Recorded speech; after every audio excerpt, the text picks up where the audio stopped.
Hello, my name is Paul Morse, Senior Managing Director, Office Leasing for Cushman & Wakefield, and I'm pleased to welcome you to Cushman & Wakefield's face-to-face interview session. This quarter, we're pleased to have Clayton Smith, President of Commercial Realty Group, here in the historic Flatiron building. Clayton recently acquired this asset along with a number of other assets in the last several years, where he's really built a unique brand and company servicing the needs of tenants in historic buildings. And Clayton, welcome. Thank you very much, Paul. Clayton, tell us a little bit about the building we're sitting in here today, the Flatiron building. It's an extraordinary building, built in 1892. It was built for George Gooderham, who was certainly one of the founders of Gooderham Worts Distilleries. At the time, he was the chairman of the Bank of Toronto, and his bank was literally across the street. If you might have heard those stories where back in the day when they built this building, and he was considered to be one of the wealthiest, if not the wealthiest man in Canada at the time of developing this property. He created an underground tunnel from across Wellington here to his bank, where apparently, you know, from time to time they would take their riches from here, from doing business and transactions across to the bank underneath, and avoid, let's face it, some of the street activity or whatever potential back in the day liability of crossing the street. I've heard stories of Al Capone doing business here and enjoying that tunnel back very much. You know, there's a few things that certainly I'd have trouble ensuring that they were true. Some of these folk tales go here and there, but these are things of my understanding anyhow to date. The building was back in the day developed for $18,000, and I think it's pretty clear in the papers what I've paid for the building to date. There's a little bit of an equity there. So right, and an operable elevator. I rode up in the elevator. That was spectacular. That's true. Electric elevator, I believe, built in Toronto. Yes, and yes, still manned to date. Well, first of all, we're sitting here in the beautiful Flatiron building, a building you've just acquired in December of this year. And maybe tell us a little bit about the background of this acquisition and why it interested you so much. Well, as you know, with our long-term business relationship, I've been at this for quite a while now. Certainly evolved from being in the commercial real estate side, working with Oxford and Bramley way back in the day, and then switching tracks and representing tenants such as Canada Life Assurance across Canada. But having such, I guess, let me rephrase that, being so entrenched in the commercial real estate business, you know, like everybody, we save our money and everything else, and then I started buying old buildings like this. From those initial projects, I really developed a passion in restoring and bringing back some of that beautiful workmanship.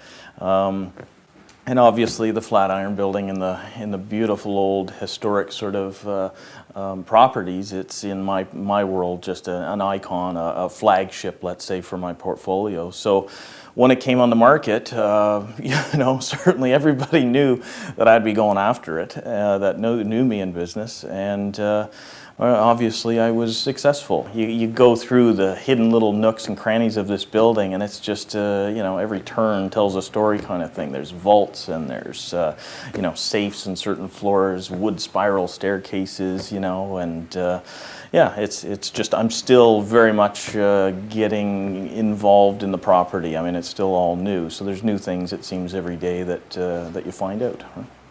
Well, good for you to have accomplished that. And then, of course, 2 Temperance Street is another asset that you just acquired around the same time as you bought this building too. And where does that fit into the scheme in terms of your strategy? Certainly, my goal is to restore those beautiful, stunning details, the cornice, the ironwork on the exterior, and as well, you know, you have to in today's world, and nobody knows this better than you, accommodate the sophisticated tenants that are out in this core. You know, you can't.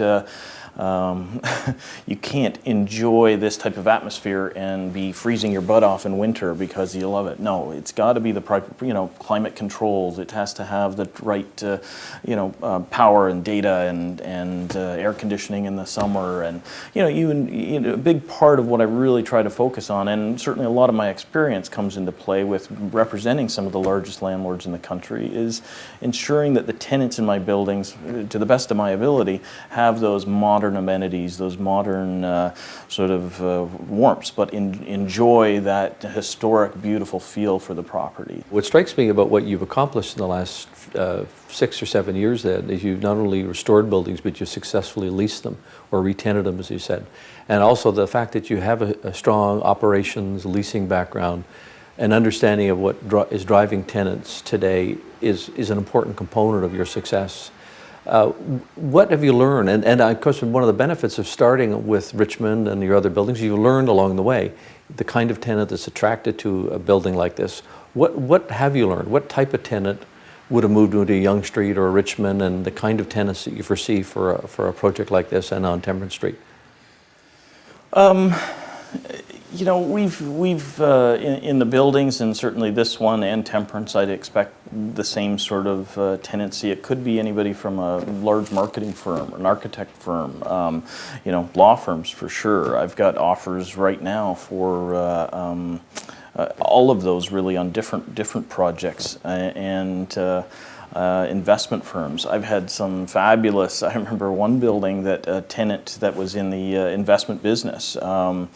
They literally just outgrew their space. They doubled in size, and unfortunately that building couldn't hold them. They loved the building so much that they tried to buy out the other tenants, you know, paying them to leave, paying them to go find other space because they just enjoyed that atmosphere so much. You know, what also strikes me is that you've developed strong relationships not only with the brokerage community, with certainly here at Cushman & Wakefield, but with your clients. And I think what you've distinguished yourself because you're hands-on businessman. Like you're very engaged. You're on top of the issues. You've got good people with you, and I've got to believe that that's been a big part of your success in getting these buildings leased, and will lead to the success of these buildings as well. These new buildings you just acquired. Yeah, thank you. I mean, you know, you're right in every way, in the sense of the tenants in my existing buildings have been fabulous. You know, and certainly I've been really fortunate with, you know, in my world. Let's face it, a big part is funding these projects. You know, it's let's face it, this building is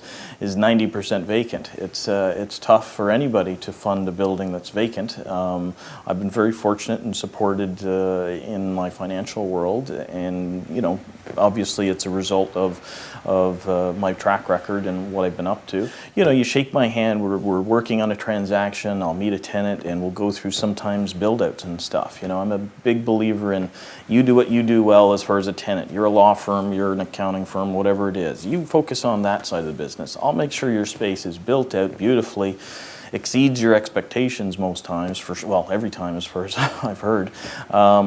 You know, and you'll walk into it and you'll be very happy with the end result. I don't expect you to roll up your sleeves and get into construction or figure out, you know, data and all the other sort of things to do with the commercial real estate world. You know, again, you do what you do best, and I'll look after my side, giving you and ensuring the vehicle you're doing business in is in good shape, and you'll be happy there. Well, that's superb. Clayton, I must say, on behalf of my colleagues at Cushman & Wakefield, I must congratulate you on the great work you've done to date. You really are a business leader. You're making a difference in this great city of ours, and I want to thank you for coming in for our conversation today, and wish you all the success in these projects, both here at Flatiron and 2 Temperance Street. Well, thank you very much, Paul. Thank you. Always a pleasure. Thank you.